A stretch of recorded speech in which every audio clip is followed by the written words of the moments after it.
నమస్తే అందరికీ. ఈరోజు మనం ఆధ్యాత్మికత, శాంతి, ప్రకృతి సౌందర్యాలతో కూడిన అరుణాచలేశ్వర ఆలయానికి ప్రయాణం చేయబోతున్నాం. ఇది ఆలయం మాత్రమే కాదు, భక్తుల హృదయాలను ఆకట్టుకునే పవిత్ర స్థలం.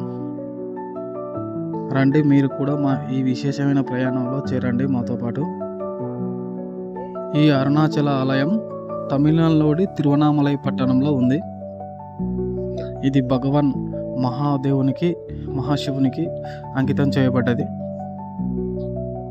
ఇది పంచభూత స్థలాల ఒకటిగా, అగ్నికి ప్రతీకగా ఇక్కడ చెప్పబడుతుంది. ఈ పర్వతాన్ని స్వయంగా శివుని ప్రతిరూపంగా భావిస్తారు. ఇక్కడ ప్రధాన ఆకర్షణ అరుణాచలేశ్వరుని ఆలయం. ఇక్కడికి రాగానే దర్శనానికన్నా ముందు ఇక్కడ గిరి ప్రదక్షిణ చేయడం ఆచారం. 14 కిలోమీటర్లు ఉండే ఈ గిరి ప్రదక్షిణ మీకు ప్రకృతి ప్రేమికుల్లా కూడా అనిపిస్తుంది. అరుణాచల గిరి ప్రదక్షిణ అనేది అరుణాచల పర్వత చుట్టూ చేసే యాత్ర. ఈ పర్వతం స్వయంగా శివుని ఆవిర్భావం. ఈ గిరి ప్రదక్షిణలో పాల్గొనడం వల్ల శారీరక శక్తి పెరగడమే కాకుండా ఆధ్యాత్మికత శక్తి కూడా పెరుగుతుంది. ప్రదక్షిణ మొత్తం 14 కిలోమీటర్లు. ఇది ప్రాచీన పద్ధతి నుంచి అనుసరించే పద్ధతి.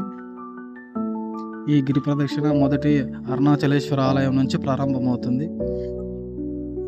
ప్రదక్షిణ మార్గం అంతా మనకు 8 ముఖ్య శివాలయాలు, అనేక పవిత్ర ఆలయాలు కూడా ఉన్నాయి, దర్శించుకోవచ్చు. ఈ గిరి ప్రదక్షిణకు ఆరంభ సమయం ఉదయం లేదా సాయంత్రం ఉత్తమం. ఈ ప్రదక్షిణ సమయంలో దారిలో ఉండే అన్ని ఆలయాలను సందర్శించి ప్రదక్షిణ చేయడం తప్పనిసరి. ముఖ్యంగా గిరి ప్రదక్షిణ శారీరక నడక మాత్రమే కాదు, ఇది ఒక ఆధ్యాత్మిక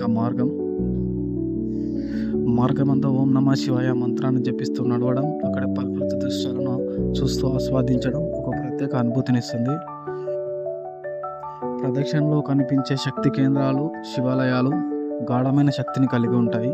అలాగే ఇక్కడ గిరి ప్రదక్షిణ చేయడం వల్ల శివుని కృప లభిస్తుందని ఇక్కడ నమ్మకం. ప్రదక్షిణ సమయంలో తగినంత సమయం తీసుకోండి. శరీరానికి ఒత్తిడి కలిగించొద్దు. స్థానికంగా లభించే ప్రసాదాన్ని మరియు నైవేద్యాన్ని ఆస్వాదించండి.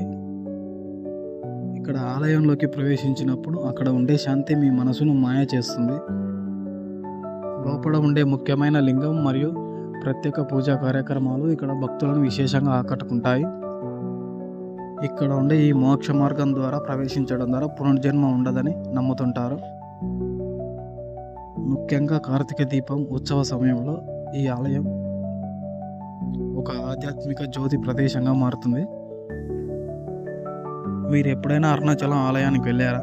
అయితే మీ అనుభవాలను కింద కామెంట్ బాక్స్లో మాతో పంచుకోండి. మీకు ఈ వీడియో నచ్చితే లైక్ చేయండి, షేర్ చేయండి, అలాగే మా ఛానల్ను సబ్స్క్రైబ్ చేయడం మర్చిపోవద్దు. మేము ఇలాంటి మరిన్ని ట్రావెల్ వీడియోస్ మరియు ఆధ్యాత్మిక వీడియోస్తో మీ ముందుకు వస్తాం.